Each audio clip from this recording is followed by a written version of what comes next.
Le cœur lourd, Rosemarie, 77 ans, et son fils se remémorent les inondations historiques qui avaient touché leur village en 2001. Patrice, la hauteur d'eau, c'était? À l'époque, Rosemarie est serveuse dans un restaurant. Elle doit continuer à s'y rendre tous les jours malgré le sinistre. Moi, je travaillais, et puis en plus, quand je revenais, je nettoyais tout. Il faut compter 5-6 mois, hein, puis corps. Mais même, aussitôt qu'il pleut, qu'on sent, allez, on dit bon, ça y est, ça va revenir.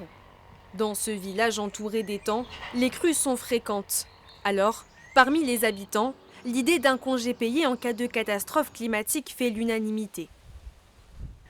Ça prend du temps. Je pense que ça prend du temps, du stress, de la fatigue. Je pense que oui, quelques jours de congé, ça serait pas mal. La vie quotidienne, du coup, elle est gênée. Enfin, ne serait-ce que se déplacer dans la maison, faire toutes les petites choses de la vie quotidienne, c'est pas évident, oui.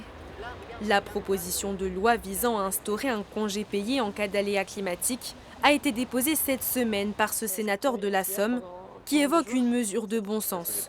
Ces salariés perdent en fait des congés ou des RTT, puisqu'en fait ils les posent parce qu'ils subissent cette catastrophe naturelle. Et donc l'idée c'était de leur apporter dans le code du travail une sécurité pour avoir 2 jours de congés supplémentaires.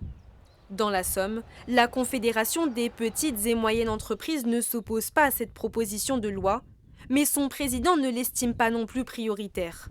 Je pense que la solidarité dans les entreprises, elle est toujours d'actualité lorsqu'un salarié rencontre une difficulté. Ce qui est un peu dommage, c'est qu'on rajoute une norme, on rajoute un texte réglementaire supplémentaire, sachant qu'aujourd'hui, l'actualité des entreprises, c'est plutôt de demander un allègement des textes réglementaires et des charges. Le texte devrait être examiné par le Sénat dans les prochaines semaines.